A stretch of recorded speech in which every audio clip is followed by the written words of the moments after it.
Qualité du jour. En sa qualité de magistrat suprême, Félix Tshisekedi, le président de la RDC, a assisté ce mardi au Palais du Peuple à Kinshasa à l'audience solennelle et foraine de la rentrée judiciaire 2024-2025 du Conseil d'État. Cette activité tire son aisance de l'article 24 alinéa 1er de la loi organique portant organisation et fonctionnement des juridictions de l'ordre administratif. Prenant la parole en premier, le bâtonnier national Michel Makoba a fait un plaidoyer sur les rôles de la médiation et la conciliation dans l'exécution des arrêts du Conseil d'État. De son côté, le procureur général près cette juridiction, Iluta Ikombe, a consacré sa mercuriale à l'étude prospective du rôle du ministère public pour une justice administrative plus efficiente en RDC.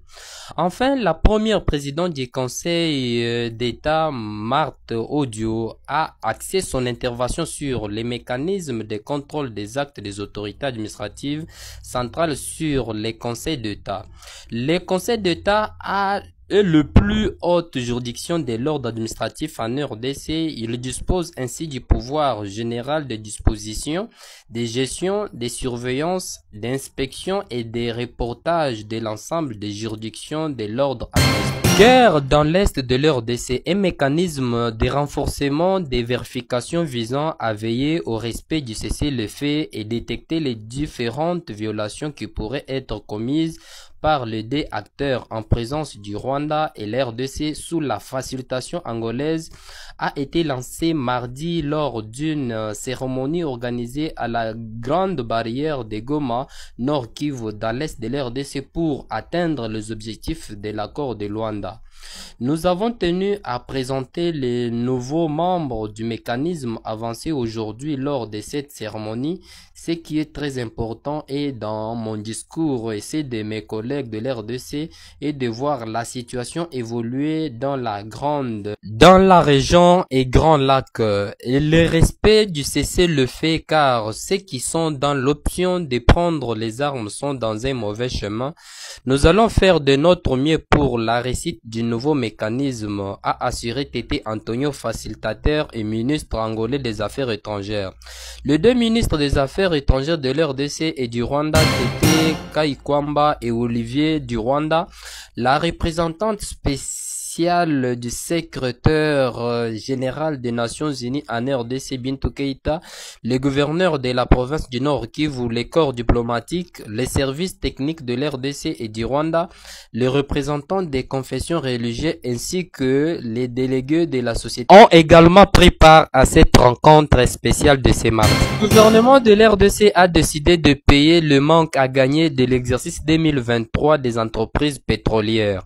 Le ministre des Finances Doudou Fouamba a annoncé avoir autorisé sur instruction de la première ministre Judith Suminwa les décaissements en faveur de toutes les corporations pétrolières de ces zones au titre d'acompte pour le paiement de manque à gagner de l'exercice 2023. Le 1 des Finances a précisé qu'un accord a été établi entre le gouvernement congolais et les banques pour faciliter l'accès des sociétés pétrolières à ces crédits. Ce geste illustre la volonté du gouvernement d'apurer ces arriérés de manière progressive et rapide afin de soulager les pressions des trésoreries, de garantir l'approvisionnement en carburant et de préserver les intérêts des sociétés ainsi que de la population. En attendant l'apurement complet, les exploitants pétroliers sur le sol congolais ont été encouragés à recourir aux découvertes offertes par les banques commerciales pour gérer leurs biens de trésorerie. En attendant l'apurement complet, il a profité de l'occasion pour réaffirmer son engagement envers la bonne gouvernance, soulignant que les pratiques de mauvaise gestion n'ont plus leur place durant son mandat. Comme je l'avais dit par le passé, le Conseil d'État, à travers sa sanction consultative, fait office des conseillers juridiques officiels des autorités du pouvoir central et des organismes placés sous sa tutelle.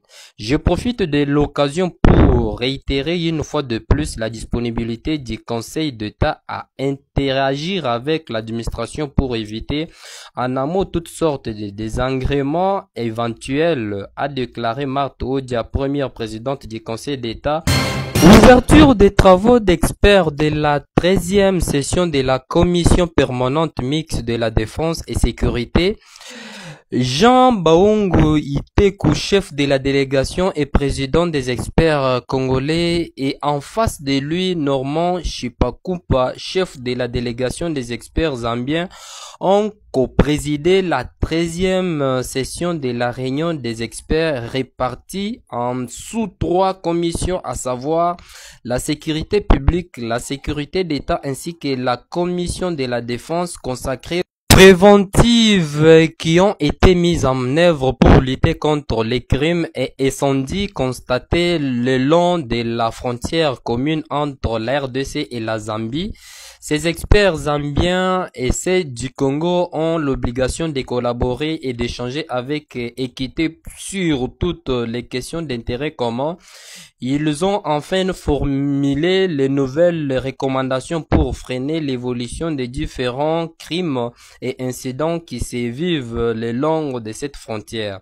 Ces travaux permettront en outre l'élaboration des stratégies communes et d'une coopération entre les deux pays, bien avant la 13e session de ces assises consacrées à la réunion ministérielle, contenant des recommandations qui, du reste, vont rencontrer les attentes et aspirations de ces deux pays.